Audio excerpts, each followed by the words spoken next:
sing a song. East 10-5, we all belong. In Hialeah, where hearts beat long. In East 10th Street boys, bring the party, bring the noise. From Hialeah with some joy, Miami flavor we deploy.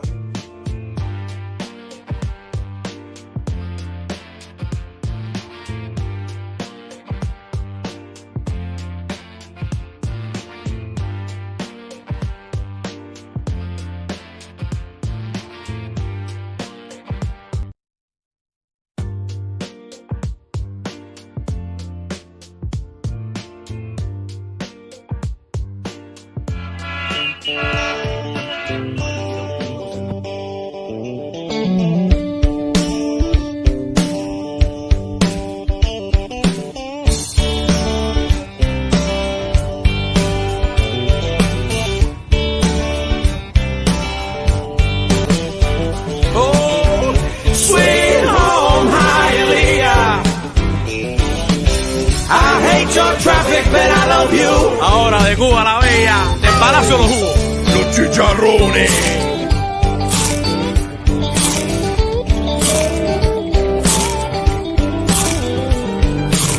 Los vecinos aquí se enteran de todo. Mi vecina es la CDR en Cuba. Y en verdad no hay nothing that you can do.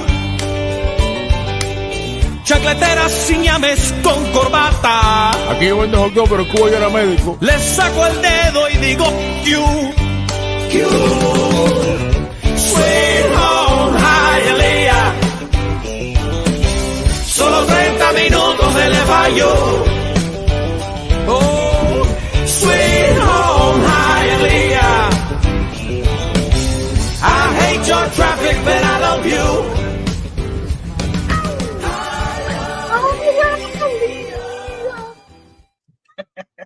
Hello, everybody, and welcome to another edition of East Texas Boys straight out of Hialeah. I'm Bobby Melendez, joined always by my brother, Alex Atiachisca. Alex, how you doing, my man? What's up, my buddy? A little tired, but all good, buddy. How you doing? Man, I'm good. Oh, here we go. We got Jared in the house. Hey, that first negative comment, goddamn, Jared. He's answering a question. It's okay. Okay, granted, Jared. Because we're hearing it, right? There is a contingent of Dolphins fans out there that are saying, Week 2, now that we're into week 3, Dolphins are 1-1. Yeah, that's it. Who is out? It's done. 4 games done. minimum. The season is over. Yeah. They're 1-1. Yes, it was a killer loss to Buffalo. No question.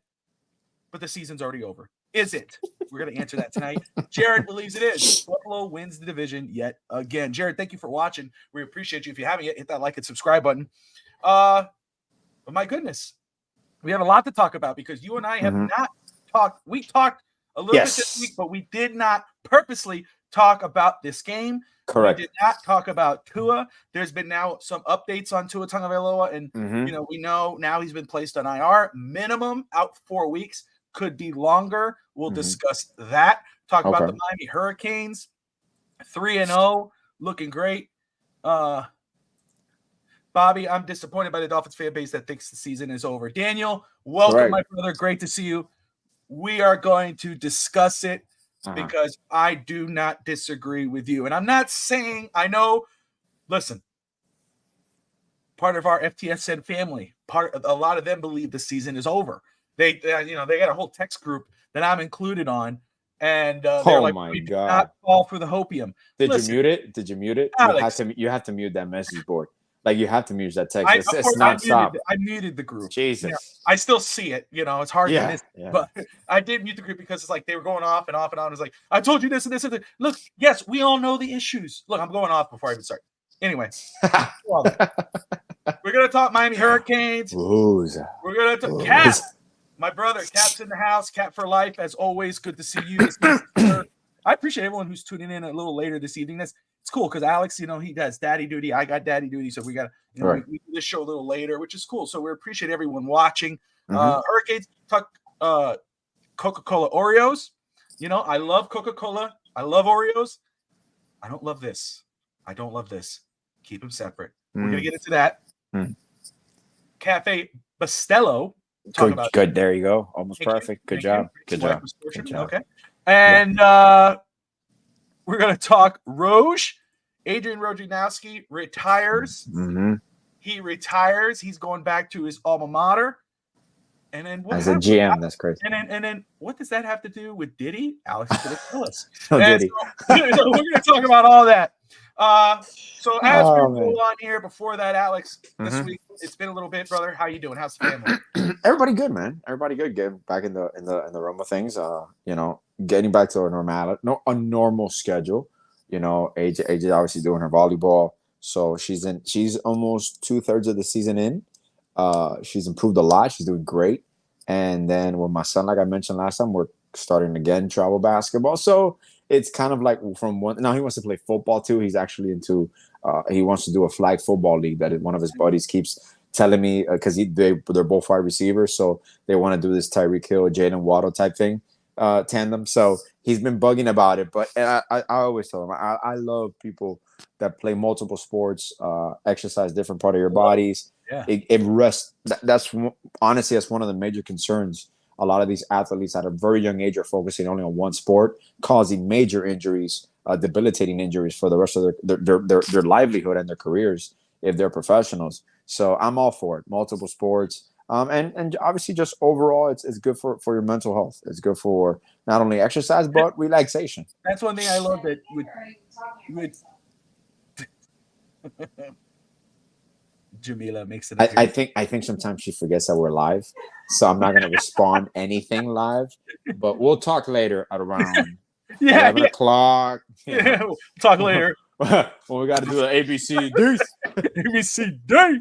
No, I agree. That's what I love about with Tristan. That something that I'm proud of is that participating in he played soccer, he's played football, he's played basketball. He's going to do basketball again. We've signed up. He's excited. I'm excited. Get back to it. And they wrote me like, please come. I was like, all right. And you're gonna see that year that it's gonna make a big difference, Bobby. You're gonna see the difference, man. I already have in my mind like different things about practice, how to make it better. So I'm excited about that. And then of course he wants to do baseball. He wanted to do baseball this year. That's cool. Yeah, That's he cool. did. He practices with his grandfather. I throw the ball with him. Obviously, I know Vivito's excited for that. Oh, Vivito, he loves it. I'm horrible. I'm not great at baseball at all. Yeah. I don't know how to throw the ball. Like I look like an idiot. But it is cool. I concur. I've seen you since you were a child, and yes, baseball was never one of your fortitudes. Baseball wasn't my thing, but if I could have, I played high school football. I wish I would have played some basketball, like in a league. I thought that would have been fun. And I was not bad, but I wasn't like, Alex practiced every night. He would do all the stupid things between the legs. It's like, just shoot the ball. It's not stupid things. It's dribbling. Dribble. Just do this, bro. What's all this? What is all this? What is it? Well, it was M1 tour at the time. Did that. I tried to do it, and I hit myself in the nut. Be like, oh shit, But anyway. But so they're already going in the comments here. So I see. And that's cool, man. Hey, let's get this ball rolling. So, all right, the Dolphins start off the season now. It's week 3. We're flying up to Seattle on Sunday at 4 o'clock Eastern time. They'll play the Seahawks, Geno Smith and company with DK Metcalf. Yeah. Tua Tagovailoa will not be the starting quarterback. It will be Skylar Thompson. Tua went down with another concussion, a severe concussion with the Buffalo Bills. Even before he went down, the Dolphins were going to lose that football game. It was a bad game all around. Offense looked stalled out. Coaching, the play calling was not there. Sean McDermott was out coaching McDaniel. Babich, with the coordinator, was doing a great job. It was a deflating loss, no doubt. And losing Tua just was the cherry on top of it all. Correct. And I can understand a week after Dolphin fans caught up in their feelings. I was too.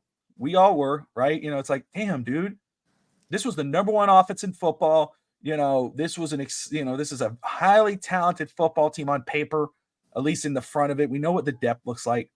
So to come out like that and not look like you were putting up a fight against Buffalo, it could be deflating. And I can understand fans. I'm not going to hate. I'm not going to gatekeep on fans to say, you know what, dude, this is over. Like, it's already over. We're, even though, blah, blah, blah. But I will say, even with the loss to Tua, that's only week 2. It's week 2. And I was the first full disclosure that said that the reason why I wanted a backup quarterback, a legitimate backup quarterback, someone who could come in, win games, whether that was a Tannehill or a Mac Jones or a Sam Howell or whomever, that could give you confidence that if Tua was, if and when he went down, because it's highly unlikely that he was going to be healthy throughout the year like he was the year before. Unlikely. Because that's just the way it is with football. Now, it's different with this because this is another concussion. But I even said that if Tua went down, we need a backup, because if we had either Mike White or Skyler back there, it's very hard to pick for them to say they're going to win this game, because they haven't showed it. They haven't. But again, week 2 into the season, I believe, Miami could, because they have so much talent, get past this. To me, this is such a major opportunity, more than it is a situation where it's like, I'll throw up our hands, we're done. Let's start scouting quarterbacks. And look, don't get me wrong, the whole Tua conversation, we're going to have it. And that's a different conversation. What I'm saying is, when it regards, start scouting guys, blah, blah, blah, is, hey, we still have a whole season left. Let's focus on this season. Let's see this is a test on McDaniel more than it is on anything else. Everybody's saying scout for another quarterback and this and this. To me now, it's like, okay, we know what you were with Tua as your quarterback and everything else. Correct. We've seen early on that these last 2 weeks with Tua at quarterback, your offense hasn't done anything. Devon Achane looks like a superstar, no doubt, but your offense hasn't lived up to expectations. Now, the ball is in your court. Now, expectation, it's on you. You need to show up that you're actually a head coach. You're not just an offensive, quote unquote, genius. You're a head coach. You could rally your troops to overcome this mountain. You know what I'm saying? To me, this is a test for McDaniel. This is going to show, can you do this? Because there's other coaches that had this type of battle before, and they've won it all. You think about the Eagles when Carson Wentz went down. Nick Foles came in. They won the Super Bowl. There is a history here of these things happening and teams overachieving on lower expectations. Miami has been underachieving on expectations, but now they get that whole thing of, okay, let's move this. Let's move past Tua. He's out for 4 weeks, bare minimum. Let's rally behind Skyler. Let's adapt this offense so we can get the best out of Skyler and everybody else around here, and let's get our defense fired up. Correct. The good thing about this right now is that the bye week is not too far off. We got Seattle, New England.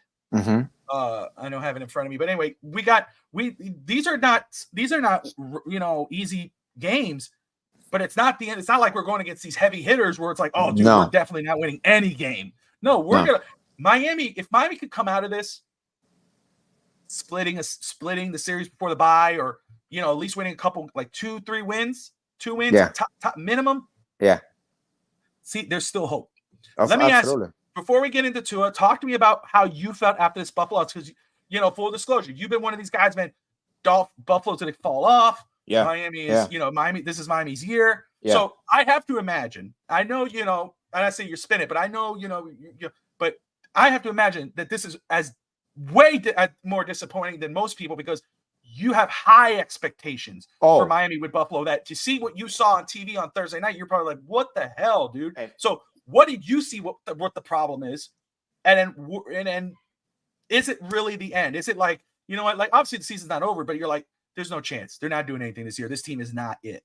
No, absolutely. I'll put that to rest right now. The season is not over at all. On the contrary, I know 2 years ago when we were 3-0. And Tua goes down, it was semi-early, the 4th game. And last year, our struggles happened at the end of the year. We started the year off steaming. So I prefer this controversy, these situations happen early on, because it gives your team character, because you have to battle it. Per se, even from a coaching's perspective, now the pressure is there because of the talent, but with Tua not being there, a lot of people are not expecting you to win these games. So that, believe it or not, removes some of the pressure from certain situations and allows you to play more freely. Now, if I'm Mike McDaniel, okay, His contract extension is secure. He's secure. He's not going anywhere. Tyreek Hill's extension is secure. Jalen Waddle got his extension. So we understand the core of this offense. There's various layers. Number one, what bothered me is that score, honestly, did not reflect. People keep talking about a beatdown, and two things were unfortunate. Only one of the interceptions was completely on Tua. And I believe even Jalen Waddle slipped, which caused Tua to go. No, that was a sack. That was a pure sack. Negate that. When he was trying to throw it out of bounds, that honestly, I thought last year he would have spun out of it and maybe taken the sack because you know you're going to punt. So that one's on Tua. The first one hits the receiver right in his face. Perfect throw, perfect timing.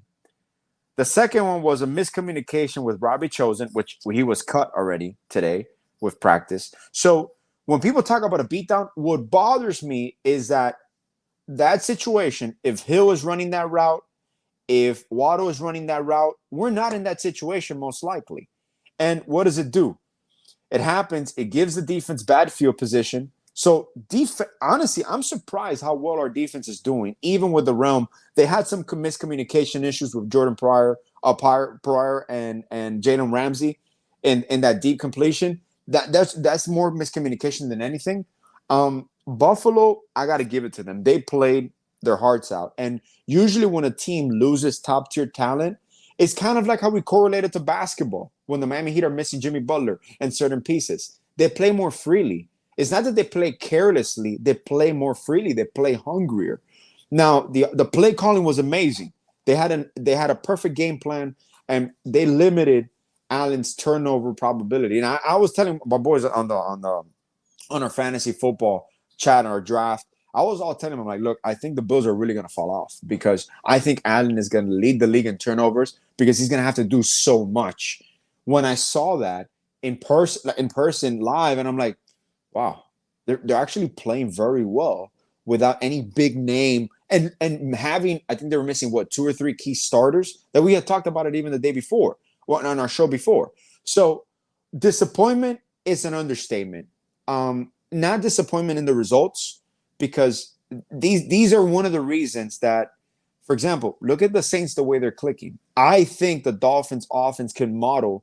They run a similar style. They have similar personnel, with a chain being the Alvin Kamara, with two wide receivers that are not dominant in size, but they use the field the proper way.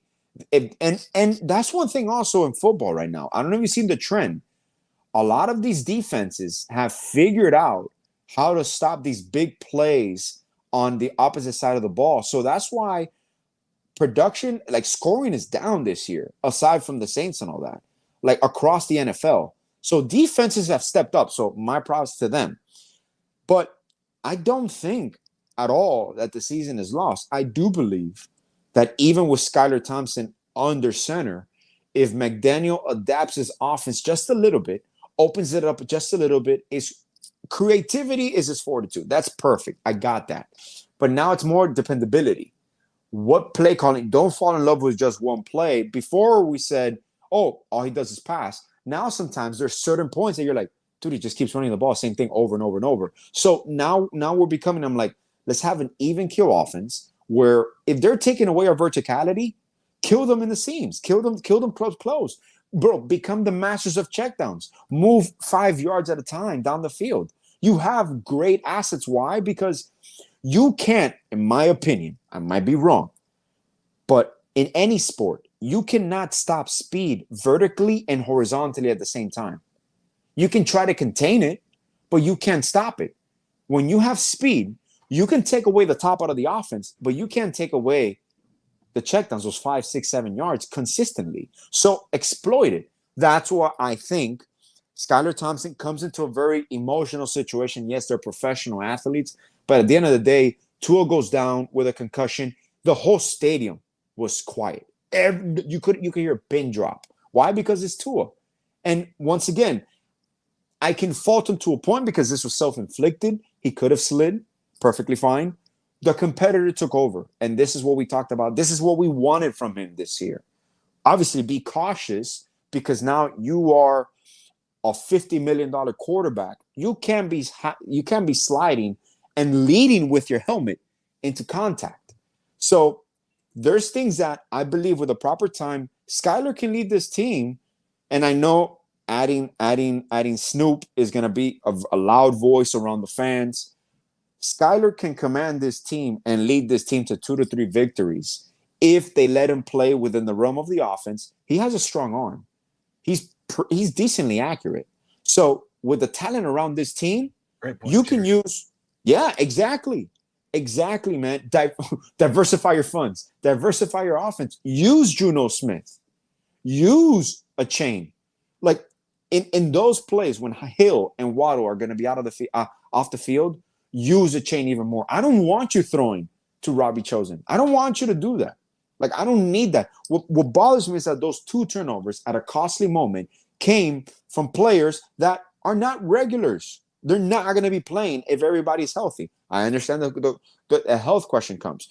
Craycraft, he's not dropping that ball. Even Barrios. Play Barrios.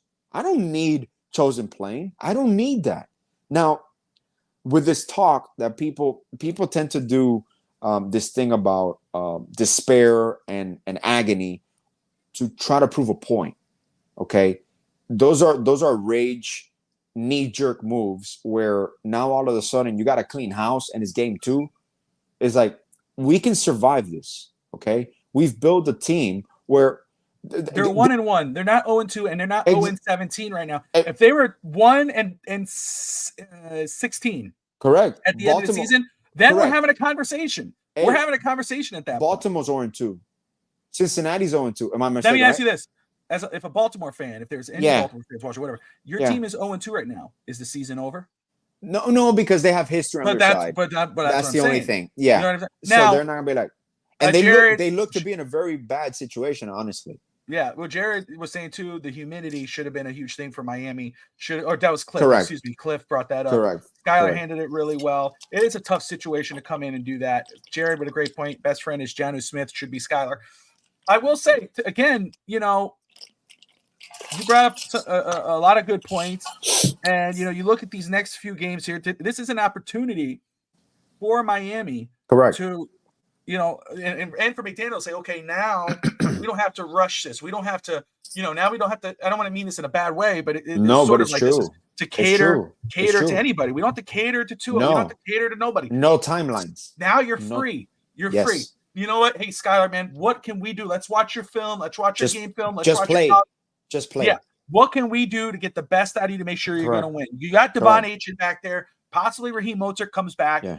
You got. You will see some wrinkles. You will see some wrinkles on offense. What I'm saying is, this is an opportunity again, and so you got Seattle, who's 2-0. Seattle doesn't look bad; they look good. No. Their defense looks very, very, very well structured. Yeah, Skyler. I mean, that's no joke. That's going to be a test for Skyler. Yeah. You got Tennessee; they're struggling. That's on Monday Night Football. 0-2. We should.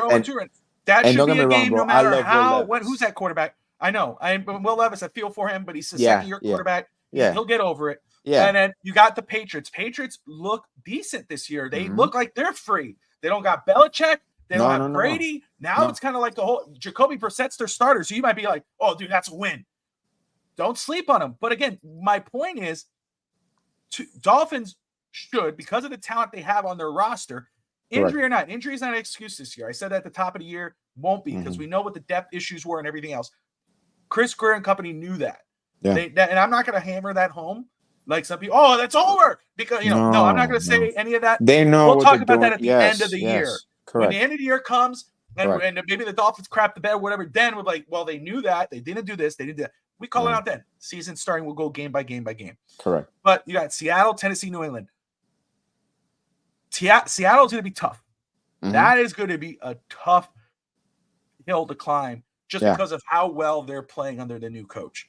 Correct. Tennessee, New England seem more likely. If Miami could come out of this 2-1 before the bye, and then they go into Indianapolis, that would be the best case scenario, because the minimum is Tua possibly coming back in the Arizona game. Now that's the bigger question. Want me to tell you something, Bob? What? They're going to go 4-1 heading into the bye. You're going to jinx us. They're going to go 4-1 People forget, and I'm not gonna say, people forget Skylar Thompson was one play away, maybe 2 plays away when he went to Buffalo in that playoff game with injuries as well. I don't think people are prepared, and they haven't scouted Skylar as much. I mean, they know. All they know I want. Let's be real. Let's. I get what you're saying. I mean, Miami. Again, when you look at Seattle, Tennessee, New England, Seattle, you have the respect for. New England's a divisional rival. Indianapolis, you're looking at that. Yeah, it's possible. Correct. But let's you know what I mean. Let's not go despair, but let's not go whoa, because the fact is Skylar has not thrown a career touchdown yet. What do you mean he hasn't thrown a career touchdown? He hasn't thrown a touchdown in the regular season. Oh, in the regular season, okay. He's not thrown a touchdown. Yeah, okay. I just want him to throw a touchdown. Throw a touchdown. And I think he will. And when he does, I will jump off my couch because I want that for him. Is Kevin Harlan calling the game? No, he's not. He's not? No, he's with it's CBS. Maybe he is. If he's calling the game, he's got Hill. Yeah, he's got he's got I'm telling you, we don't lose with Harlan. We don't lose with Harlan. Yeah, and Jared, right? Listen, if they look again, I'm just saying, don't go nuts with expectations. I'm saying, like, if they could come out 2-1 and out of this. Now, if they beat Seattle in Seattle, traveling to the West Coast with Skylar Thompson in his first game, and whatever, no matter what, I'm not looking for a slobber knocker. We're not going to go blow out. Whoa, slobber knocker. Hold on, listen. Slobber knocker. That's nice. Good old JR. You remember JR? That's nice. Yeah, man. Slobber knocker. But slob on my knob. Anyway. No Diddy. If they come out of Seattle with a win, I'm with Jared. I would be off the chain, 8 chain, no pun intended, because that would scream, hey, we can overcome this. We can win. The people were saying it's over. The season's over. They're gonna be like, damn, dude, wait, Skylar could be our long term. They're gonna start. Then it's gonna start changing. I'm just saying. Now, I'm not gonna jump. Now, if the Dolphins lose 35-0 on Sunday. Oh, that's a complete. Hold on. Yeah. Then it's like that's a complete. Because I just want to fight. Show some fight, Coach McDaniel. Show fight, because again, there's as no much as you way. want to put blame, as much as you want to pin blame on Greer, I'm talking about in general people, and I'm not a Greer defender. That's full disclosure. Alex knows this. Correct. I'm going to say this because, again, we thought, injury, we don't have, there's no backup. As much as you want to blame Greer, and I do, for the offensive line, they laughed at us. Offensive line is more of an issue than to you guys than they are to. We all know that's BS. Because it doesn't take a rocket scientist to know our offensive line is not freaking stable. It sucks in regards of what you have up front. There's some pieces that you can work with. Correct. The back end of it, Alex, working at Walgreens, I always talk about that. That's my pun of it. When we would go in at the end of the day and you face the store. You face the store. Bring all this stuff up, and then you look behind, you make sure you have it. If you don't have it, if it's empty, it makes it look fuller. That's kind of how Miami is. You move that front end out, and all of a sudden there's nothing back there. You go, there's nothing there. Chris Greer knew that. He didn't do nothing about it, but it wasn't just Chris Greer. Yeah. It has a lot to do with Coach McDaniel, too. McDaniel has a lot to do with the structure of this football team. The draft, the free agency signings. Correct. He could have said, hey, instead of going to get Odell Beckham, who's not going to show up for another 2 weeks, instead of wasting money on that, let's go get an offensive lineman. Let's go get a guard. He didn't do that. He said, let's go get this guy. Let's go get this guy. He got guys that, and again, that's all fun. That what I'm saying is when you go to pin the blame, if anything happens here and the way it looks, if it goes down this way, remember who you're pointing the blame at. It's not just of course. Greer. Well, no, granted, they re-signed Kendall Lamb, and they drafted Patrick Paul. I was surprised that Patrick Paul didn't play. Was he active or inactive? Who? Patrick Paul. No, and he's not going to play. He's not going to play. He's just going to develop. Okay. Yeah. Again, and that I understand people are like, oh, why didn't you play? Again, Miami, to them, I guess they assume they still had a chance to win. And again, correct. It's like, this is not preseason. We're going to play our best guys and see what we're going to do. Yeah. The problem is the best guy is not the best guy. No, and the next you man know up is usually not the best next man up. Patrick Paul, at least. But do you really want to rush him in there? No. You know what I mean? And a spot up situation like that. Yeah. You start his growth. Like, I'm not down with that. Like, I understand people saying it, but it's like, oh, we got to see. Dude, he's a raw. I scouted this guy. He has to develop. On the clock. he's a behemoth. He looked good in preseason. Correct. But he is a raw prospect. You got to give him time. He's with Bitch Barry. He's learning under Terron Armstead. Honestly, I have faith he'll be a decent tackle next season. For sure. And I think rushing him in at this point. I think Armstead, it's crazy to think of it this way, but the full value of Armstead's contract might come down to how much he takes Paul under his wing, develops him, helps in his growth, and what Paul eventually becomes, that he could be the future left tackle for this franchise for years. So, but it was not the problem. The defense was the problem. I will, brother. I will. A lot of it was issues. There was a lot of problems on that team, but I know Daniel puts in some work. Scotty as well. I haven't seen Scotty tonight, but Scotty and Daniel. But I wasn't gonna say. Now Tua. So, his fourth concussion? Yeah, fourth concussion in like 2.5 years. He didn't suffer. He didn't get injured last year. Fourth major. This is a major one. This was a severe one. This wasn't like a flash in the pan. Yeah, it was a two. Alex, correct. We've all had concussions. We all been hit in the head, and you see the flash, and I've had, but nothing of that severity. This is his third. I've never lost contact. I've gone black for like 2 seconds, but I've never seen lost flashes conscious. and jump back up, and Yeah. And then I deal with it the after. Yeah. This is his fourth one in like 2.5 years, and it's severe. You got the fingers, you got the hand jilting. Yeah. It was pretty freaking scary. And yes, we did call as fans in general, call for him to be more athletic. Because you even said last year, after the season, like, man, Bobby, what's up with him? Like, he's not running. He's like, he's like, I told you he had to lose weight. And we talked about it. And he did that. He lost the weight. And here's the issue. I said it last year a lot, and Evan was pointing it out on post game. Every time he did run at post injury, post concussions, he would run head first. Correct. And that would piss me off. Correct. Because if you are in your mind and a lot of people's mind, the most important person on this football team, you really truly care about the winning games. And I understand he has a heart of a competitor. There ain't no question there. Correct. We know where his heart is. We know where his head is. Whether you believe he could lead us to the promised land is a different story. What's not in question, what's not a different story, is the heart he has as a player, as a competitor. He wants to win. He led with his head, and it paid the price. It wasn't even a big hit. It wasn't a big hit on DeMar Hamlin at all. He ran into DeMar Hamlin. Yeah, he initiated the contact. It was him. It was 100%. His force. Goes down. It all happened because of the angle he hit. That's it. We all know, though, as soon as it happened, we all had our thought. We all knew where our brain went. We all knew where we went. We were like, this is it. It's done. Yeah. This is it. Yeah. We knew that, the discussion was going to be, he needs to go away. He needs to walk away from this before it's too late. And that's exactly where it went. There's been a lot of conflicting news stories. He's coming back. He's not retiring.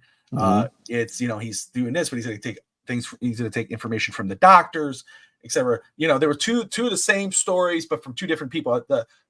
Ian Rappaport said he is not retiring. He's gonna take time off and then he'll come back. Where Adam Schefter said he is not retiring at this point. He's gonna meet up with doctors before and make a decision then. So it sounds like, and so it's whatever way you think. Did you watch Fangio on Monday? Horrendous, bro. Horrendous. So, same thing. We saw that with Tennessee. It was the same bullshit. Yeah. And now we have a little clearer picture on Tua. Officially, he's been placed on IR for 4 weeks. Okay.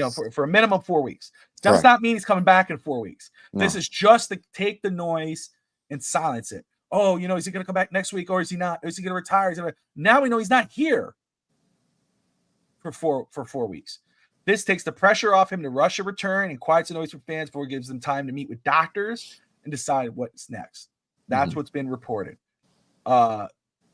Which I think is the best case scenario. Don't rush. This is a big decision for Tua Tagovailoa. We know, again, as a competitor, where his heart is, where his head is, he would come back, play football, win, and lead this team to the playoffs, etc. We know where his head is. But we also know, as fathers,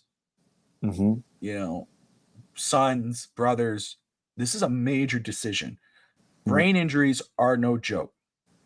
And I like that now the noise is off about him possibly coming up. We know they got Tyler Huntley from the Baltimore practice squad. He's going to back up Skylar Thompson. Skylar Thompson struggles. We know Huntley's going to be the name people are calling for. Not going to be Tua, at least for 4 weeks. If it's 4 weeks and he says, you know what, talk to doctors, like, yeah, man, you could do this, then he'll come back and we'll see where it goes from there. If he goes, man, it's 4 weeks, but he's like, I'm not ready yet, or hey, you know what, I just, that's Miami will do that. I'm going to ask you this, Alex. Yeah. I don't want to say, well, yeah, because let me ask you this first. If you were Tua, and I want you to answer this, and then I want to get to the other side of it. If you were Tua and you were in this situation, and it's hard to put someone in his shoes, but we've played sports and we, or we're just in life, we're proud of something, we love doing it. There's something that you really love that you want to do, but sometimes you have to step off. You're in this situation as a father, as a son, as a husband. Let's say you suffered your 4th concussion. Yeah. You just got a major contract. There's 160. If you're forced to retire, you still get the guaranteed. Yeah, you're going to get your guaranteed. If you're forced to retire. Yeah. If you say, hey, man, we're good, you could still go in, but then you decide, you know what? No, man, I can't do this. Let's say doctors say, Alex, you're clear. Correct. You could actually continue playing. Correct. Do you continue playing? Or do you say, you know what, man? Let me get there's a certain guarantee. I forgot what it was. You still get, because I think they already got $49 million. I think he got something like that already. And he has to get. Yeah, he had a signing bonus. He got something already, but he had to, in order to collect the rest of it, he would have to force to retire. Correct. Would you leave money on the table and retire? Or would you say, you know what? No, I could do this. If the doctor said, Alex, you're clear. Yes. Would you go? Or would you say no, as a father to your 2 kids, your wife, because even though you're okay right now, it's 10, 15, 20 years from now. You get hit one more time. Yeah. That's when shit gets real. Look, what would you do then? I'm not going to lie to you in regards to the decision process would take me a while. That's why I agree with this timeline, with putting him on IR. And 37-year-old Alex, he's retiring on the spot. 26-year-old Alex, most likely I'm coming back, because I know that it was okay. It happened to me previously. The one in Cincinnati was more vicious. The one in Cincinnati was he was unconscious. In this one, I don't know if you caught it, but he regained consciousness within, I want to say, 5 to 10 seconds. Obviously, he was still dazed, but the stiffness came down and he started grabbing his head. The one in Cincinnati, he was out. So that's the severity of it. And what scares me about Tua is the fact that his concussions tend to be of the severity nature. And it's always a snap of the neck.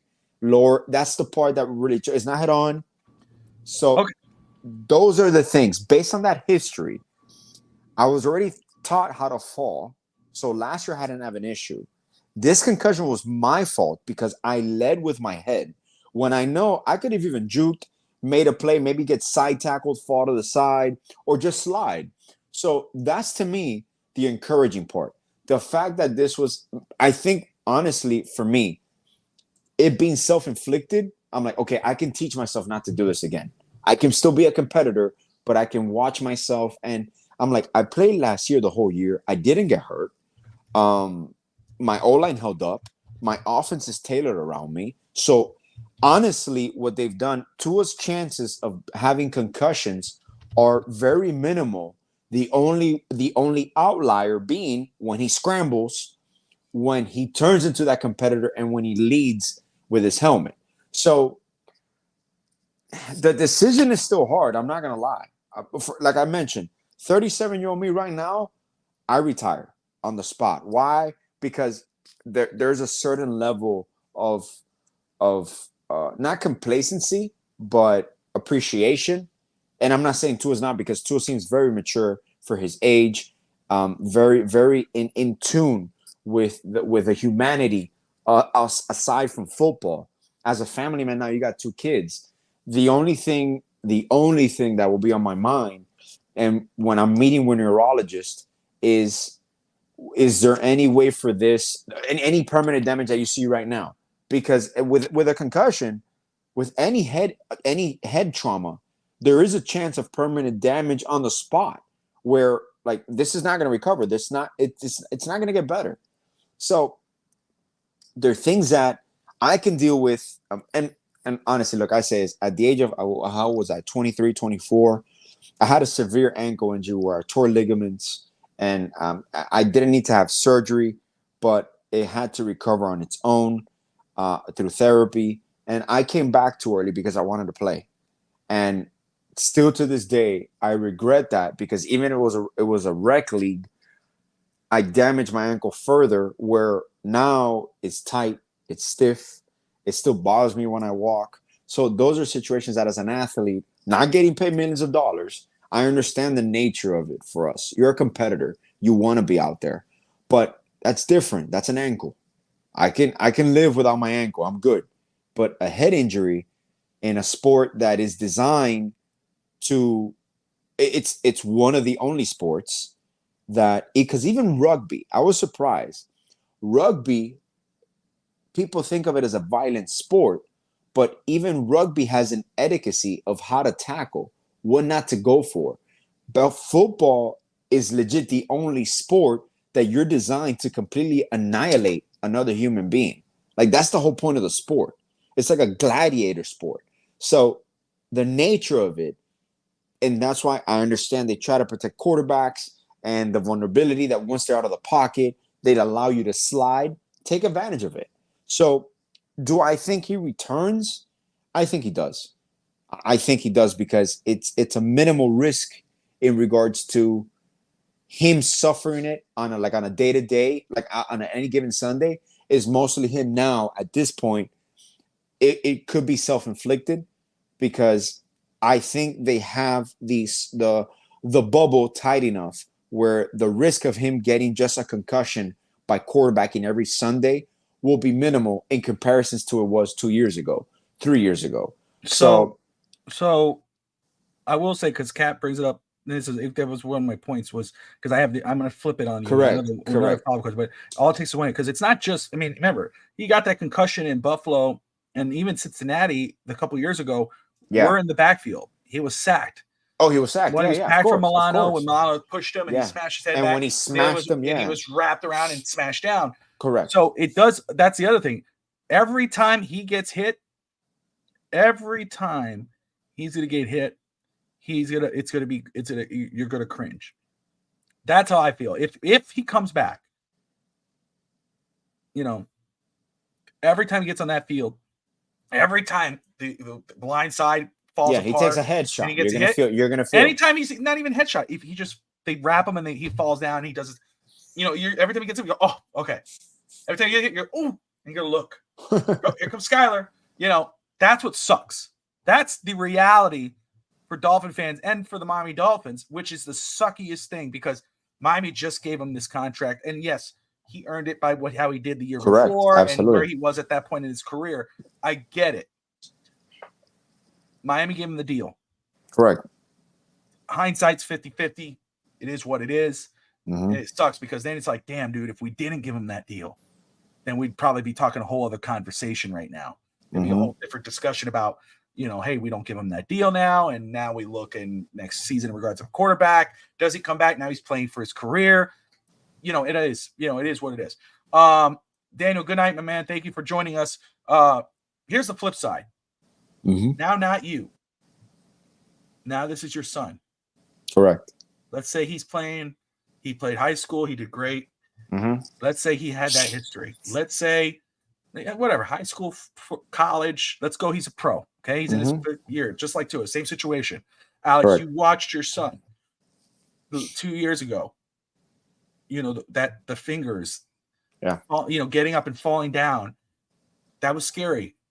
his mother, Tua's mother, pushed for him to retire. That's the report.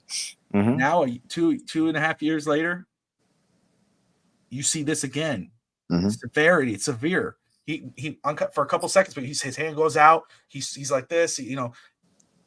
If you're his father, he's 27 years old, 26 years old. You're his father. What do you say to him?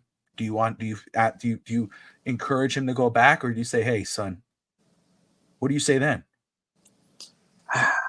If it's my son playing, and obviously I can be. There's a level of get back out there. Don't be a little bitch. That would be Alex. You could be greedy. Fine, no, yeah. I mean, unless it's something severe, you got to go back out there. Alex, it's a concussion, brain injuries. Knock on wood. God bless him. I'm just saying, like, look, and honestly, even basketball. Basketball is a sport that it's acceptable.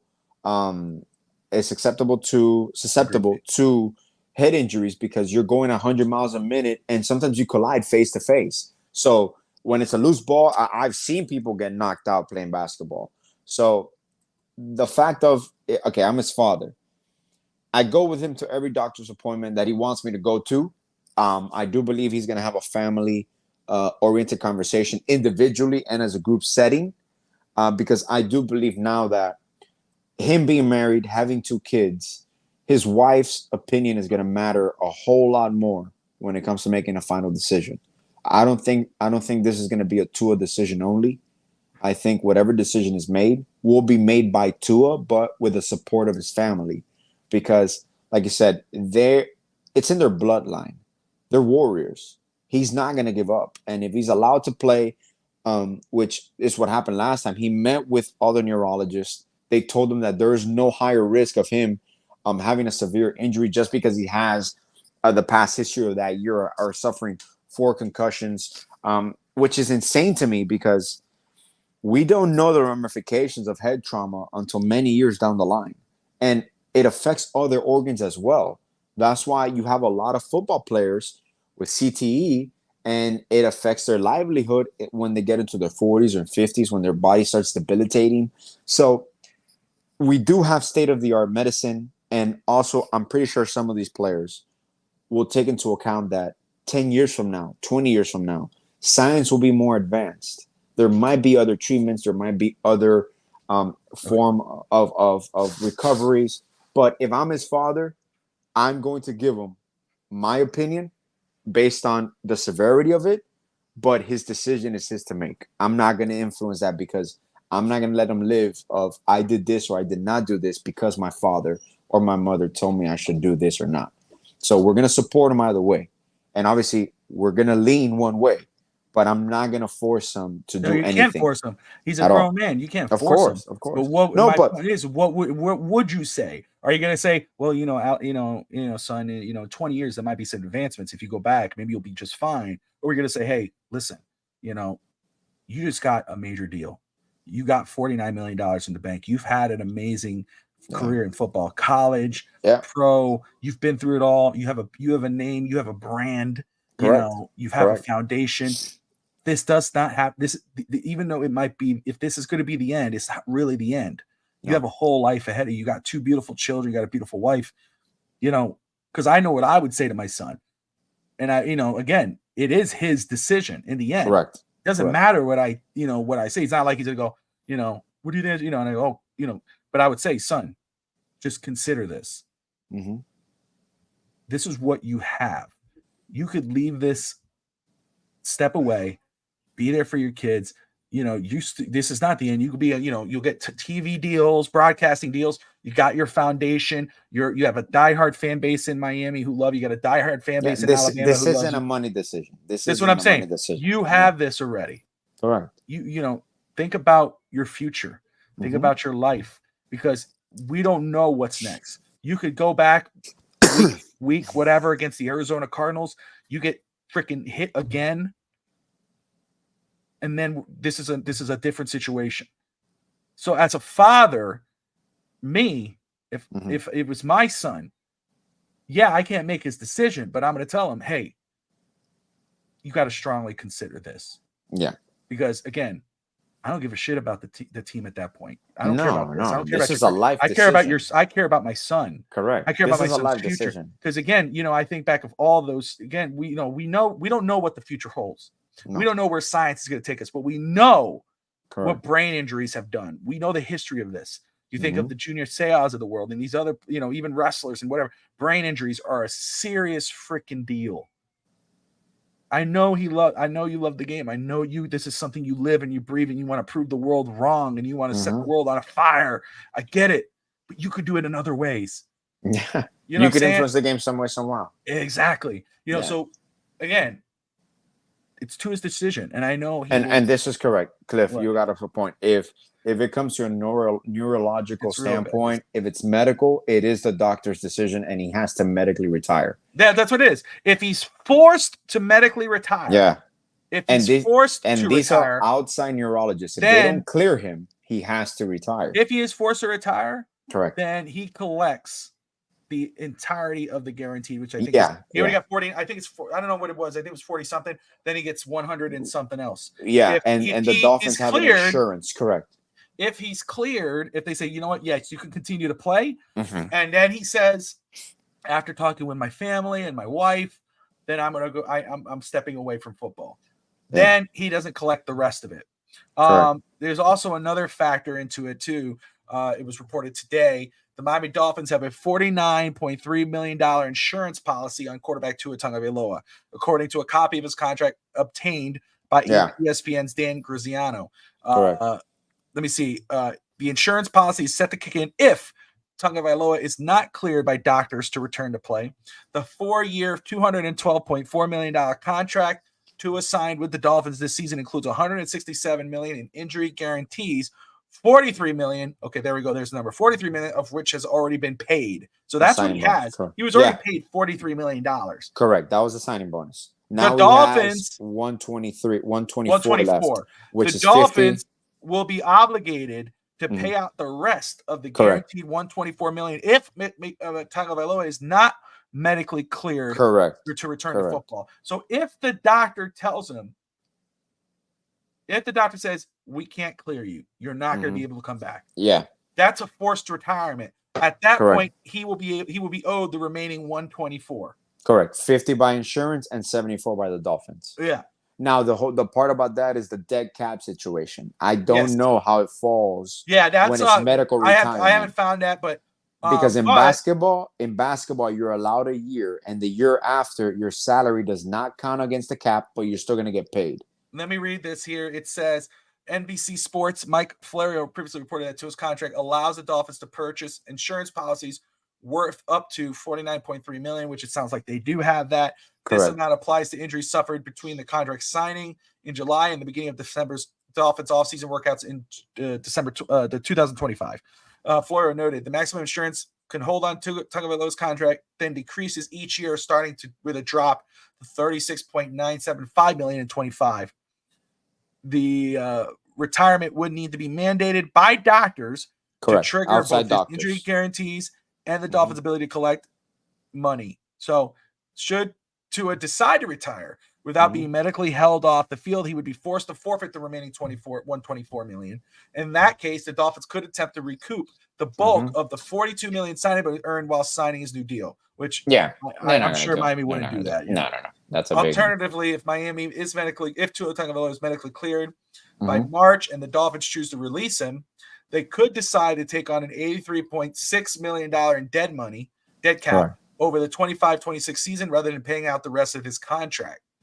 For now, the focus will be on Tagovailoa's health as he recovers for the third diagnosed concussion. Because there's it's reportedly 4, but there was one that was supposedly not confirmed, but it's 3 diagnosed confirmed concussions. All 3 were severe concussions. But anyway, so that's an interesting part of it.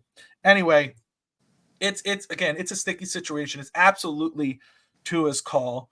And again, I think that the best case scenario was him going on IR because it silences the noise of him coming back anytime soon. It gives him plenty of time to talk with the Dolphins doctors, outside doctors, family doctor, his mother, his father, his wife. You know, it gives them time to reflect, and because of course I'm sure they all need to be on the same page, at least with him, because they're very close. Of course, yeah, of course. They moved to Miami. You know, I was just talking to someone yesterday who's close with the family. You know, they all moved to Miami. You know, they're all ingrained in this. You know, so and they're a close family. They all make these decisions together. So obviously, it doesn't matter how you feel about him as a quarterback, as a person. We all just pray for his health, and then he gets better. And no matter what decision he makes, Alex just dropped off. He quit. That was it. Okay, cool. Yeah, and don't forget the concussion he had. Yeah, I'm not mentioning here. Alabama. So well, that was the concussion mixed with a hip fracture and everything. All that. It was all in one. He was that rap song, my neck, my back, everything was gone. So let's move on to another Miami team. Okay. Let's talk about the Miami Hurricanes very quick. 3-0 on the season, defeating Ball State 62-0. I don't think anybody picked Ball State to win that game unless they were a Ball State fan. However, it was the way the team played that was so impressive. The 3 wins that they've had: Florida, Ball State, FMAU, you know, and most importantly, Cam Ward. You know, my goodness. He is now the odds-on favorite to win the Heisman this season. Yeah. We still got ways to go. Oh yeah. But watching the way he plays, the vision, the patience in behind the line, the poise, the throws, the pinpointing throws, the way he's elevated this football team. I mean, my goodness, it is nothing's better in Miami. Obviously, the Panthers won. That was so cool. They won the championship, but it's like the Dolphins. You know, when the Dolphins are winning, it's great in Miami. When the Hurricanes are winning, man, it's great in Miami. But you know, first off, shout out to the Caneswear podcast. You know, they were on their 3rd or 4th episode last night. They're almost at 2,000 views right now. Guys, they're killing it. First off, before we talk about that podcast, let me talk about their shop, Caneswear and Davie. Caneswear, Miami Fanswear, 2655 South University Drive in Davie, Florida. Brett and the Caneswear crew, they're partnered up with Cam Ward and his family. They got that. I think they're the only shop that has the #1 Cam Ward jersey for the Miami Hurricanes. Yeah, If you want the Cam Ward jersey, you want to represent the U and the Miami Hurricanes. You want that Cam Ward jersey. You want an actual winner at quarterback for #1? Just kidding. I'm sorry. Wow, he's low, man. Jesus Christ, man. Sorry. Anyway, go to Caneswear. Unbelievable. They got Dolphins. They got Heat. They got Marlins. The Inter Miami. They've got it all. Of course, Florida Panthers championship gear. University of Miami. 2655 South University Drive in Davie, Florida. Doesn't matter if you're in Miami or in Davie or in Florida in general. No matter where you're at, you could be in Texas like Steve. You could be in Nashville like me, Delaware like Brett, or Canada like Evan. Go check out Caneswear.com. Caneswear.com. Go check out what they have. They ship wherever in the United States. Awesome people and an awesome show. Those guys are killing it. Brett, Brad Tahita, Miami Mondo, Uncle Cliff. The newest show on FTSN, Caneswear Podcast, blowing it up here. Excited about them. They are on Tuesday nights, 8 p.m. Eastern time for the U. Manolo, hola, ¿cómo estás? Manolo. Sorry, I butchered names. Manolo, that's what I said. Manolo. I said it right. What's up? Anyway, what do you think about Miami, man? The Hurricanes. Oh, I mean, I do not believe they're going to finish any lower than 6. They look legit. They look like in all facets of the game. Defensively, yeah, you see, Manolo. And it's funny, just it's how it sounds. Manolo. It's beautiful. In all facets of the game, they're dominating. And you have the perfect combination. Sorry, Manolo. My bad. If they're a professional team, if they're a professional team, you would talk about their experience, yet mixed with productive youth, their future, because this is all opening up recruitments. It's opening up recruitments. It's changing a lot of people's perspectives, even for the transfer portal next year. And I'm telling you, it's become now once again a destination university. So it's going to sell itself. Our production on the field this year will be the best recruiter we have this year. And we already got Mario Cristobal. And we're recruiting again every kid that plays football. And I know you saw that stat line. In the NFL right now, Miami, Florida, I believe, has the most players on NFL rosters right now. Cities, out of the top 10 cities, I think 5 of them are in Florida. Yeah. It's Texas and Florida. It's always been like this. We are the one of football about Texas. Yeah. Did you see Arch Manning? Bro, Arch Manning can run. But people forget, the only Manning brother was super athletic. Like, Arch Manning, his dad was his grandfather. His grandfather and his dad, which was Cooper. His dad played wide receiver. Yeah, he was a wide receiver, and he had a neck injury that he was forced. He was medically retired. he was medically retired when he was going to college. But Cooper, out of all of them, was the best athlete, and Arch just happens to have that athleticism, which people forget. Peyton and their dad Archie. He was a hell of an athlete. He was just stuck in New Orleans at the time that he was getting murdered left and right. I saw that play, I did a tweet because people were like, "Whoa!" You know, I put a tweet a GIF. It was like, Miami quarterback right there. No, I go, oh, yeah, right, yeah. Go ahead, Dolphins. You know it's time. It's over. I want to go fast. I went, holy shit, that's Jason Bourne. That's what I was like, because it's like, it's like that's not a Manning. That's Jason Bourne. Bro, in 2 years. He might declare after next year. I would not be surprised if he doesn't. But he's number 1 overall pick whenever he declares. First of all, the name, but also the play. Look, Texas is the number 1 team in football right now? Correct. I think, right? They're gonna they are. Quinn Ewers, that's his team. That's Quinn's team, right? He's going to be the starter when he comes back. But, man, think about it. It's like, oh, man, our starter goes down. Oh, we got Arch Manning right here. Okay, come on in. That's a hell of a backup He's going to declare. Let's be real. He'll play next season in Texas. He'll be their starter, and then he'll declare, and then be probably number 1 pick the year after, and we'll see. We'll see how it plays out. There are a lot of fun quarterbacks. I'll tell you what. Just pull the closer on the NFL draft. The on the clock NFL draft crew here at FTSN are already going to work on scouting. I started a little earlier, but we're already going to work. We're very excited about the football draft, the coming up draft. Yeah, you see, that's so true. That's what sucks. It is true. It's like, because that's the thing. When Tua went down with that injury, it wasn't like, okay, he's gone for a few weeks. Because of the history, we all knew. I mean, I'm sitting there and I'm going, I know exactly what everybody's thinking right now. This is it. I thought the same thing too. I still think it's like, you know what? I'm waiting to hear what's going to happen. I know what I want. Personally, just based as a fan, because again, I just know that if anything goes, anytime he gets hit, I'm like, oh, but it's like it sucks because of the potential that's there. But yeah, I'm with you. I would be lying if I said I'm not going to take a deeper look at quarterbacks this year, just because of that situation. Because we don't know how it's going to play out. Manolo. Jesus Christ, you said it again, Manolo. Whatever. It's like, remember, Spanish is simple. How it looks, how it sounds is how you say it. How do you say it? Okay. Yeah. Manolo. So if you just read it and you see the vowels, you say, all right, how do you pronounce the last name? Rivera.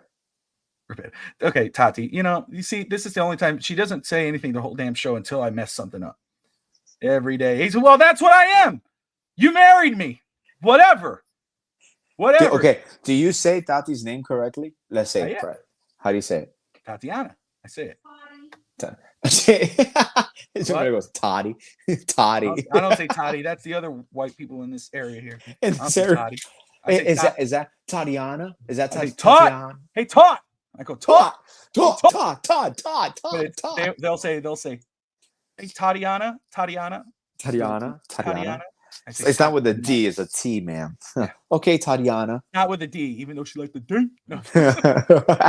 ABCD. Every day. That's what she means by every day. Every day. All night. Yeah, that's right. Hot too. Anyway. So, I had some other stuff here, but we had some breaking news earlier today with the sports world, basketball news. Yes. Adrian Wojnarowski. I probably butchered that too, but who you noticed? You actually said it right. Whatever. Say it again. No, I'm not. Roge. I'm gonna say Roge. Woj. Whatever. It's a W. Roge. Roge. Roge. Woj. A Woj bomb. Adrian Wojnarowski. I don't know. Wojnarowski. Yeah, you got it right. You got it. All right. Well, go fuck yourself. Anyway.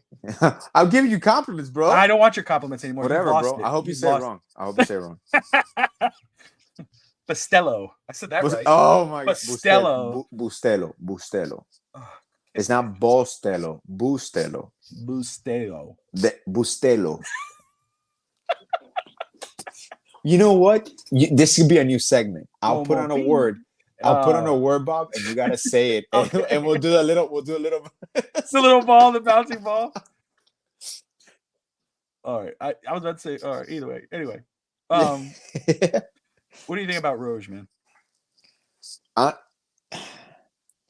You know what? It's funny to me because he picked the perfect time.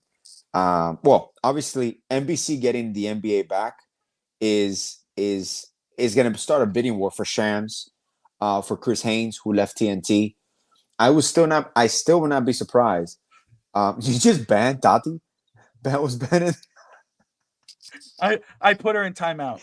No, all you're gonna hear is you're gonna hear the door open and come. She needs to learn. I'm the boss. She don't understand. They gotta learn. They gotta learn one way or the other. Tati, if you're watching, you've been banned and your comments were removed. I put you in timeout. You're not officially banned, but you have been. Now, wait a second. Don't disrespect me like that again. If a person can be banned, can they still see the show, or they're just banned from commenting? Let's find out.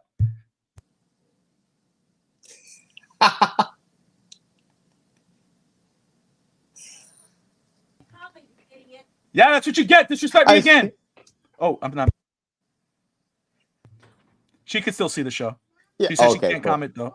Cool. That's what she gets. Disrespectful. I'm sorry. Hey, it happens. It's consequences. It's life. You know how it is. It's life, bro. It's life. Your wife is over there talking in the corner. I bet you wish you could mute her. You don't have the power like I do. Boom. No, I got the power. I'm just respectful. I'm respectful. It's not visible mute, so I just be like under the table. You see? Do you see what I'm doing? I don't want to know what's going on. Oh, okay. You see? There you go. Okay, but back to Woj. Well, it's interesting the timing of it.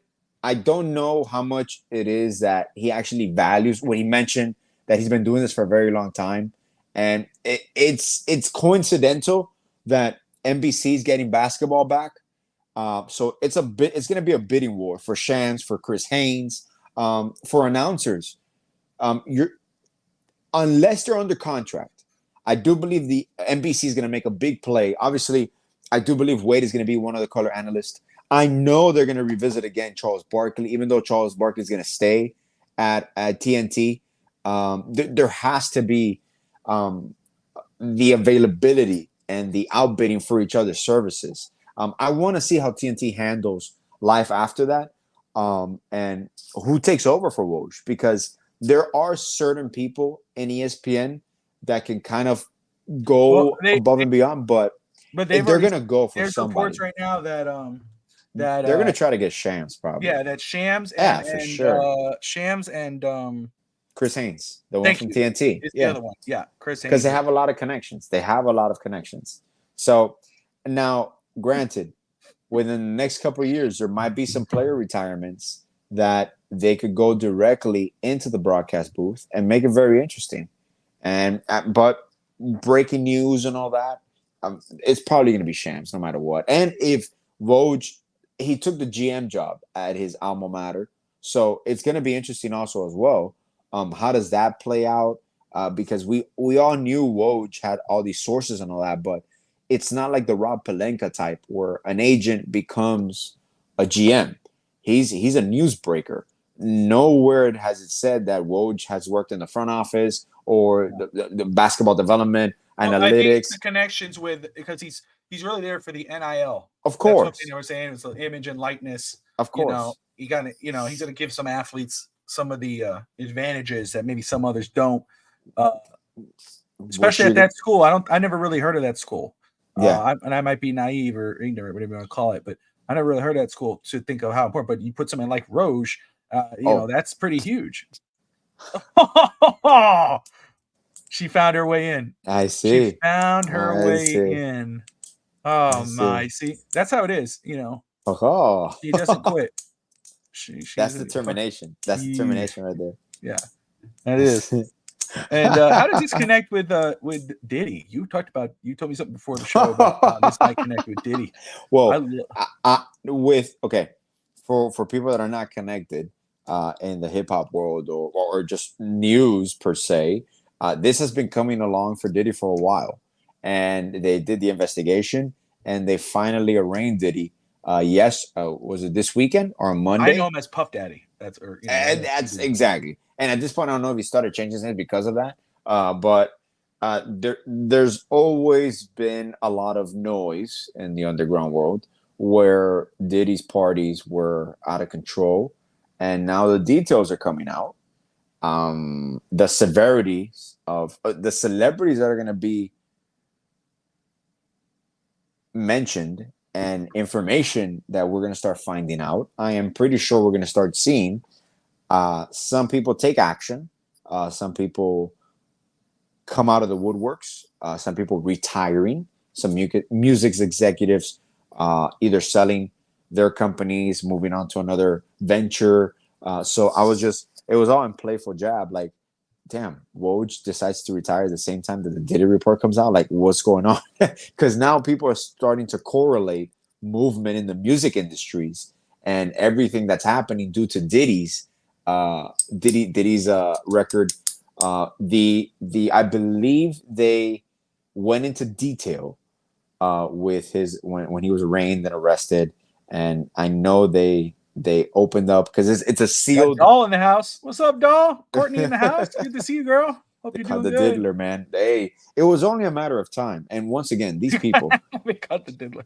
I don't understand, man. When you're of that magnitude, of that force, why do you get yourself into these situations? Because you're talking about RICO charges, man.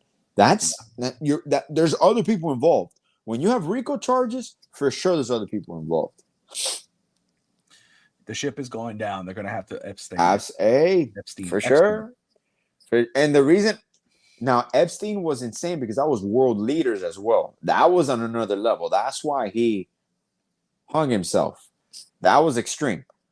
Diddy is just going to take down the music industry and everybody and a lot of Hollywood as well. Yeah, it's so and I'm with you. It's like there's some things that's like, dude, when you have the world at your hands and you're as big as you are, correct. Why put yourself in those type of situations where you think you're bigger than that? Like you're infallible, that you can't be touched. It's like, I'll never understand it, but he'll get his. And you give a man power, and their true nature comes out. And there's a lot of sick minds out there that we can joke about a lot of things. Obviously, we always joke about stupid shit, but the level of the magnitude of the people involved, because I always like, and it's funny because I was taught this at an early age. You want to know the artist, you don't want to meet the person, and unfortunately we know it now. That's because it's your heart's gonna be broken. Even your favorite wrestler, don't meet him because your heart's gonna be broken. Very few people are genuinely who they are. Yeah, don't meet your heroes because you're gonna be disappointed and your whole world is gonna shatter. Because I'll kudos to Jason Taylor and Zach Thomas. Yes, correct. Those guys were always top notch. Jim Kelly, an amazing human being. Met him years ago when I was a kid in Miami. He was doing a signing. Those are some of those. But I agree. That's why it's always, if I ever do see somebody, and I have different people in the past, you see celebrities or whatever, it's like, I first off, out of courtesy and whatever, I think it's so stupid. People are, okay, get your, and you start buying. It's like, dude, those people are people. Like, chill, dude. Like, what are you doing? But at the same time, it's like, I wouldn't want to go up to them anyway because, they could wholeheartedly disappoint you. But sometimes I don't blame the celebrity either, because you say, oh, don't meet your heroes and, or whatever, they might be jackass and whatever. But again, I think they've earned to be a jackass. Again, you don't want to be shitting on your fans because they're the reason why you are who you are. But at the same time, they're human beings. You know, you don't want to run up on them and you know, that's why the paparazzi are Correct. jackasses, you know. Correct. I agree with that. But no, that whole Diddy thing, it's ridiculous. It's just more stuff to come out. I know Tati's diving deep into that. She loves that type of stuff. In regards of just because she's like, oh, I went in the rabbit hole and you know, do you want to know? And I'm like, I really don't, you know. I'm sure I'll find out eventually, but I'm not really interested in all that. About the details are insane. And that's that we don't even know. I've heard some other stuff. I've heard some stuff, and it's like, whatever. So one of the, even Clive Davis, obviously the Meek Mill situation, the whole rumors about that. And then now what you're starting to do is you start analyzing Diddy's behavior around throughout the years, and every documented instance, you start seeing like, ooh, we didn't catch that at the moment, but now we see why he looked that way, why he did this, why he did action. And women and men across the hall, like it's for everyone. Oh, you read it? I read it live with a lawyer. Oh, so so now you got the ramifications of it. What lawyer? I was just kidding. I didn't mean all that stuff. I didn't mean to ban you. What lawyer are you talking to? Oh, hell. That's it, Alex. It's over. It's all gone, man. You should have never blocked her, bro. I told you. Damn. I told you. She's going to a lawyer, too? We're going down. We're everything. Baby. She's going to get everything. Yeah. She can have it. No, I'm just playing. I'm out of this place. No, you produce FTSN. That's right. Yo, shit. I'm out of here. What now? Yeah. Fuck this sport network, FTSN. Just kidding, baby. I love you, baby. Baby, please, I'm sorry. Baby, please. I'm sorry, baby. I won't go. Baby, please. All right. You got to give a Nicki serenade for that one. Nicki flew to Colorado. He was in Miami for. He's gone already? Yeah. Oh man, I'm gonna try to see him when he comes back. If he comes back, because now I'm supposed he's gonna stay in Colorado. I don't know. Yeah, what he told it. I'm not sure. What else? And then I'm gonna say, and in Nick fashion. Now once he's like, hey, what's up? How you guys doing? It was within 10 minutes. The whole interview was hijacked. Sorry. Yeah. I love it. Now once like, hey, how you guys doing, bro? How's your how's sport? Hey, Bobby, look, I got a song for you. Oh, I gotta go. Will, what's up, Will? Will, Sports Now in the house, guys. Yeah. Look, let me just say about Will, man, very quick, guys. If we were just talking Miami Hurricanes, if you love the Hurricanes, if you love the Dolphins, the Heat, the Marlins, you love sports content, and you're here at FTSN because of that, you're gonna love 305 Sports Now. Go check out Will, his content there. He's killing it, mostly every day, with new content, new interviews with recruits, with different Miami Hurricanes content creators. He's killing it, man. A true friend of the channel, my friend as well, Alex's friend, of course, as well. We appreciate you. Yes, we are still going. We're getting there. We're getting to the finish line. It's right there. We can see it. But we have two things we want to continue talking about. Well, no, I don't think I need to talk about the other thing anymore. Raphael in the house, great to see you. But the final thing, maybe we can go to some random questions, but yes. Coca-Cola Oreos. Okay. So Alex and his wife are in a group chat with me and mine, and a lot of times I don't really pay attention to that because they just ramble on until they tag me on something, and and then they'll go, "Oh, Bobby's not saying nothing." It's because it's just random back and forth. But then they'll tag me on something because they know I love Coca-Cola, and I love Oreos. Correct. What I don't love, and I even said it right then and there, I don't trust this, is Coca-Cola flavored Oreos. I don't even know how that works. Now, I'm not saying it can't work with different flavors because chocolate Oreos are really good. Mocha Oreos are really good. The mocha flavor. You tried them? I have tried them before. They're really good. I haven't tried them. The mint Oreo is really good. The mint chocolate chip. Mm-hmm. So there are some things that work. I have never tried the peanut butter Oreo. I've never tried. I don't really want to. I know I'm going to be forced to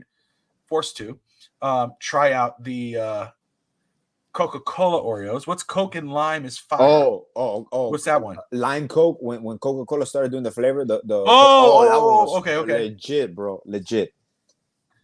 He covered the zero part in the photo because is it Coca-Cola Zero? Yeah, that one was Coca-Cola Zero, but that's the one in the picture. I wondered what you were covering, you piece of crap. I was wondering what it was. That is so hilarious. The Oreos I saw, they're not zero. They're actually regular, not thin crust or anything. They're regular Oreos. They have Coca-Cola and they have Poppy Oreos. Rock.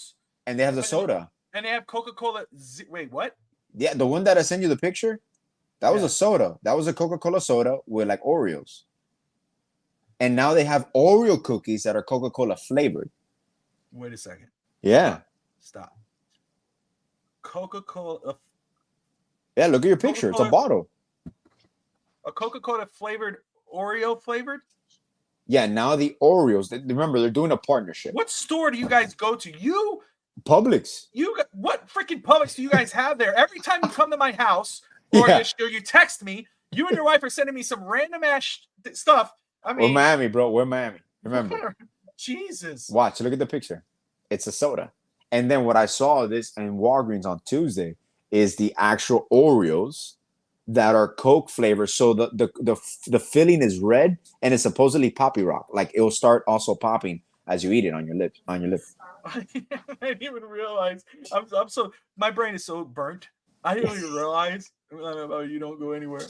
Whatever. I do. Whatever. It's funny there. It's hilarious. Like, where do you find these things? And you literally just go any corner store and they're all there in displays and all that. Let's see if anybody can see that. There's the picture. Yeah, Oreo Coca-Cola. Like, he hides the zero. That's what's gonna stop me from drinking it. The government needs to stop focusing on illegal immigrants and start focusing on this crap. Stop this from entering our country. Random ass food connections. Like, that's the horrible thing. My God. I didn't even realize that. I thought we were talking Oreos. Like, how did it taste? Did you buy it? No, I haven't bought it. I was sending you the picture. I didn't buy it. You should. Why didn't you buy it? I thought you said you didn't buy the cookies because no one else is gonna have it. Because I want to try the cookie, but if there's one thing that I've never been able to have with chocolate cake, chocolate ice cream, or anything, is a Coke. It just doesn't go well to me. No, it doesn't go well. At all. So I'm like, I will try it. Yeah, I know. I don't know why. I didn't want to buy the whole pack. I didn't want to buy. Dude, it's a pack of like 20 something. How many? You gotta know this, Bob. Okay, wait a second. If you don't know this is impossible. How many Oreos are in a pack? I don't know. What? I don't know. I just eat them. I don't. Your correct answer was like, not many, because I just eat them all the time. Depends. It was full when I opened it. 50 Oreos. Ronald says 50. Holy shit. Well, I guess that's the family pack, right? Because they have different packs. They got the standard, which is small, and they got the family pack. Tristan likes Oreos now, so we got to buy extra because he starts sneaking into mine, and I go. I've been out because I don't like. This is my problem. Wait. You have 36 cookies because it's 12 in a line. 12 in a line? Yeah, but remember, there's bigger packs too. Okay, so the family would have 48 because it's. Okay, 48. 48 or 36, my wife is saying. And the smallest party, 24. Tati says, I'll buy all of it and let's do a tasting in the next show. Yes. We already talked about it. We've already discussed that.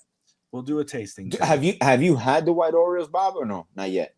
The white Oreos? Yeah, the white Oreos. The ones that's yellow? The vanilla. Yeah, the yellow one. Yeah, I love those. Okay. Yeah, those are smooth. Like that to me, that I like. Yes. Like that could be a different thing. Like I could chill out, and I like that because there's no. Even though I love Oreos, and it's funny though because again, this is so stupid, but Oreos are so specific. Like you could buy a new pack and you eat them and you go, oh, dude, no, I'm done. I don't. Tristan could have those, but if they have it, like there's a certain flavor, or you could tell like the factory, like, oh no, don't touch these. These are mine. Fresh. Yeah, it's a weird thing, but like now. My son's gotten into Oreos and Audrey's into Reese's more. So Tati has to buy extra Reese's and extra Oreos. So, but like Oreos is different because Reese's is just Audrey taking Reese's. Also, I know my Reese's are gone. Yeah. Where Oreos, it's like you go in and the pack's a little open. So now the air has gotten in. And then, kids don't, Tristan goes, he's a boy's boy, he'll go and grab rocks and shit. Yeah. You don't know if you wash his hands. Also, and I go, now I'm like, I don't want them. I'm done. I'm good. I'm like, I gotta ask Audrey, does she like the white Reese's or just the regular Reese's? Yeah, that's something Tati did one day. Oh, that's delicious. Yeah, she did that the other day. For sure. Well, I forgot. I think we did it. And you can make it into a milkshake. We haven't done that, but she's done that. I get one bite and I feel yucky. Okay, I mean, look, Tati, have them try chocolate milk with a white Oreo. Dip the white Oreo in chocolate milk. That's just reversing it. Exactly. It's delicious. No, but I do the yellow Oreo, the vanilla Oreos. I love. I think they're really good. I think that it's different. But do you like mini Oreos? No, No, I really you don't. don't like the puffy one, the cakesters, the Oreo cakesters. No, I don't. I like what's that called, Alex? Have you had Oreo cereal? The actual little Oreos that look like Yes, I have. I don't like you've had them. You don't Yeah, I like don't them, like- right? It's just Yeah, tastes like but a I do cookie. like I told you at one time. It depends on the Oreo, but I do like you put some Oreos in a cereal bowl. You pour the milk. You get Oh a yeah, spoon, yeah, and you and just then like they're all chop like, it up. oh no, Yeah. dude, no. Oh, you go just ahead, get the whole scoop it up. Oreo. Oh shit. Oh, with the cream. Oh man. Now, I mean, this is gonna sound redundant, but the cream is not milk. Have they ever done a milk flavored Oreo where it's the actual filling tastes just like milk and it's just a cookie and the milk? I don't know. Because what it would taste like. Yeah, the Oreo brownies were good. We tried that out at the Space Center in Alabama. She bought those. Oh yeah. So those were good. Well, and Jamila makes an Oreo cheesecake that is delicious. Yeah, and what else was it? He doesn't like any of the other Oreo stuff. Yeah, it just depends, I guess. Now, what Oreo can you do? But what about the pancake one? The one with the what am I thinking? Deep fried Oreos. Oh yeah, deep fried. Those are good. We got that at Yeah. Wet n Wild in Orlando.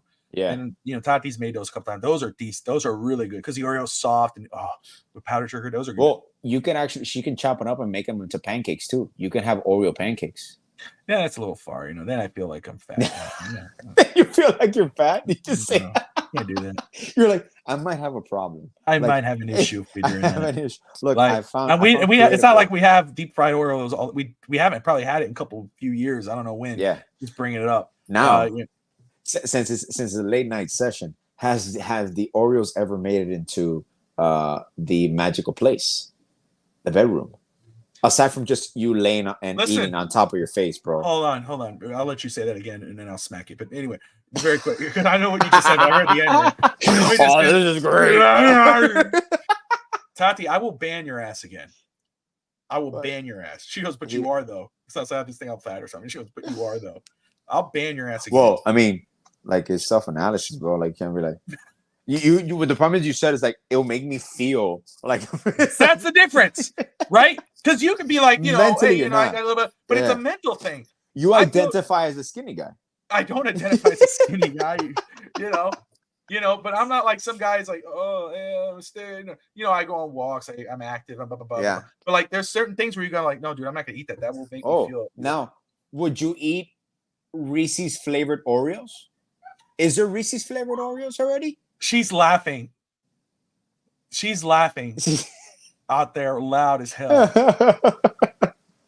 Are there Reese's flavored First Oreos of all, or just peanut butter Oreos? Yeah, it's the same thing. Mayonnaise flavored Oreos. I will burn make them live mayonnaise. On this. Whoa! I would burn the Oreo live on air. I would never try that. See, here's the thing. So look, let me just say this. Alex and Tati have been doing this for years. I do have more stamina. She knows damn well I got a lot of stamina. You know what I'm saying? You know what I'm saying? Oreo induced stamina. I go all night.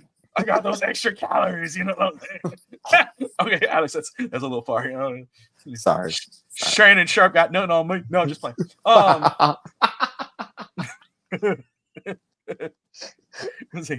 Hey, you know what's hilarious, bro? Shannon Sharp, they started questioning his sexuality, and within 2 days, boom, leak. She always. What the hell? I know. Yeah, they're not questioning. Shut up. That's what I have to say. Like, hey, Shannon Sharp, you're too loud. Anyway. You're gonna scare my Oreos. Come to daddy. I have the image of like I'm in so much bastard. trouble. Yeah. Like over here, bro, you gotta make an image like that. Like fat bastard when he was just eating late in the bed. It's like, oh no, and was it? Ben Stiller. He went in Dodgeball at the end when he's in the couch just watching TV. It's like fucking Chuck Norris, and he's just stuffing his face with everything. Did you saw that video I sent you, that TikTok? Yeah. I leg locked you, and I just think let me tell you something. Have you ever seen Righteous Gemstones? Yes. Yeah. I saw. Yes. Are you caught up? You're caught up? No. That show is amazing, dude. Those two actors are. I think that's they've only done 2 or 3. I think there's a third show they've done together. but they're hilarious. She's a writer. They have one of the great writers. chemistry. Oh, They have my great gosh. chemistry, bro. What's crazy though is they're brother and sister in the show, and then but they play. They play. Anyway, but no, okay. So very quick, I'm someone who, when it comes to food or whatever, like, you know, what do you call this? Like when you go to the store, Alex, and you know, like Five and Below, and you see those fake, you know, hamburgers, the candy hamburgers and whatever. I will not eat that. To me, that's like, no, I'm good. That's weird. Oh, like the gummy ones? Yeah, like I just think that's so weird, you know, the different colored jelly beans with different flavors, you know, or you know, the unrich, not the sandwich, the unrich. It's like it's a piece of meat with lettuce. That's what it is. It's not an unrich. It's steak with a salad, basically. It's a burger patty with salad. Yeah. I'm one of those people, you know. So when you tell me, hey, do you want to try this Oreo flavored Coca-Cola? No, I don't. I don't want to try that. But you like Oreos? I don't give a damn. You know, I love Oreos. I love Coca-Cola. But what's the worst that can happen? Like, say you open up the bottle, right? And Like, you just take a sip and you're like, I understand vanilla Coca-Cola. That's good. Oh, cherry Coca-Cola. Delicious. That's okay. Yes. You know, but it's like, those are flavors. Like, those are drinks. You know, there's a vanilla drink. Well, but think about Not it. an Oreo. It's an Oreo's a flavor. Oreo's a whole flavor. Oreo has a distinct flavor. I could, as you know, I could go all night. If you want to keep this going with this one here, I could say something totally off topic. Bobby has white taste buds. Like, it's like it's. The video just goes, wow. It's polarizing. It's polarizing here. It's just so you know, I'm stopping myself from saying anything else in regards to where I do want to go. He does not want to try different stuff. I could keep going, but eating wise, or are we still over? He's boring with his taste buds. I see. You got some boring ass taste buds, man. Whatever. Not saying anything. Not saying anything. I'm taking the high road today. I'm taking the high road. Express lane. Express lane, right to the high road, bro. I'll tell you that right now. She gonna learn today. She gonna learn today. Oh, I'll give you these damn boring ass taste buds. We'll see how her taste buds. Taste this. No, Cloudy with a chance of meatballs. It's late, guys. It's late, bro. It's late. Boys. It's late. Here she's catching up. Oh man. Let me find something random to talk about. While you're finding that, Bob, think about it. What flavor would you like with your Oreo? Something that you like that you would think would make. Let's do this. You think of like two flavors or three. Two flavors. And would you try it? Okay, yeah, got just you. try to think of a flavor and say, hey, would you try this? That's what you should do. Okay, perfect. Ole, let me start brainstorming. Things that you would like. Different flavored. Let me try this. Okay, let's go through things you would like. I'm gonna chicken pull this wings. up. I'm gonna actually look that up. Different flavored. Chicken wings, long walks. Flavored Oreos. You like Ghost. Hey, that better not be my mother-in-law laughing at what we're talking about. Probably is. Hell no. Probably is, bro. It better not, boy. Okay, so you like chicken wings. Bob, with your chicken wings, ranch or blue cheese? Or just bare? With my chicken wings? Yeah. Ranch. Ranch, okay. Ranch. Okay. Do you like honey? Yeah. Okay.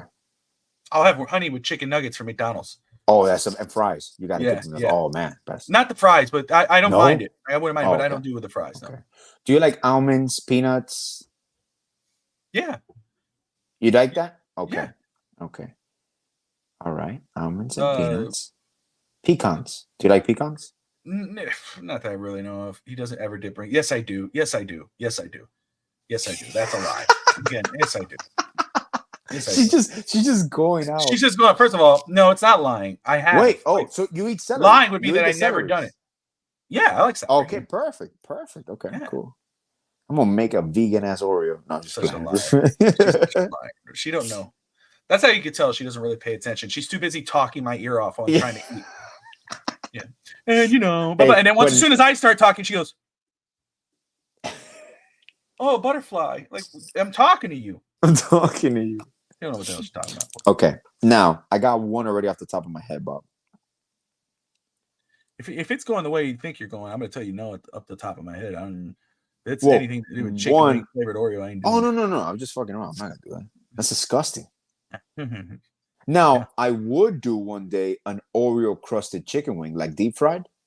That would be interesting. You would. I would do it. I would taste it, bro, for sure. Jamila would cook it too. She probably would. Oh yeah, we would. What was okay? Jamila, did we see it the other day with Biscoff? The spread or no? Oreos. Okay, an Oreo Biscoff with almonds or an Oreo with Nutella and peanuts and almonds, like a little crunch bar type thing.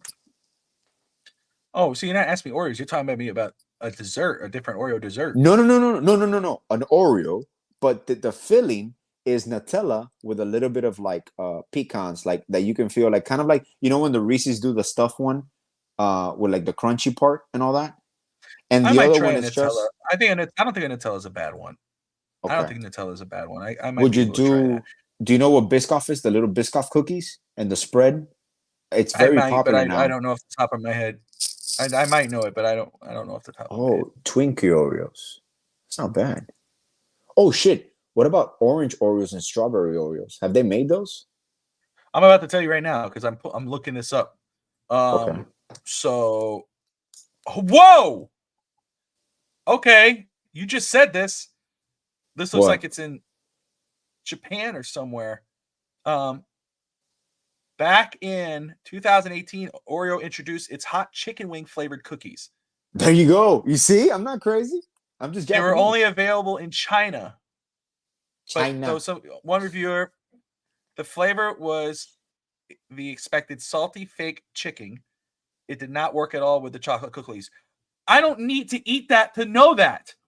But some jackbutt like Alex ordered it off freaking Amazon and said, "Oh, this ain't really good." I like to live my life on the edge. My taste buds like to live life on the edge.